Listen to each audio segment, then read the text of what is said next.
ప్రభు యొక్క రాకడ సమీపిస్తున్న సమయంలో మనం కత్తి పట్టుకోవలసిన సమయాలు కాదు ఇవి, ఖడ్గం పట్టుకోవలసిన సమయాలు కాదు ఇవి,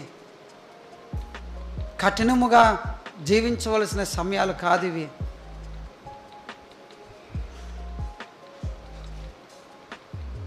వెలుగు సంబంధులమై మత్తులమై ఉండక మెలకుగా ఉండవలసిన సమయం ఇది.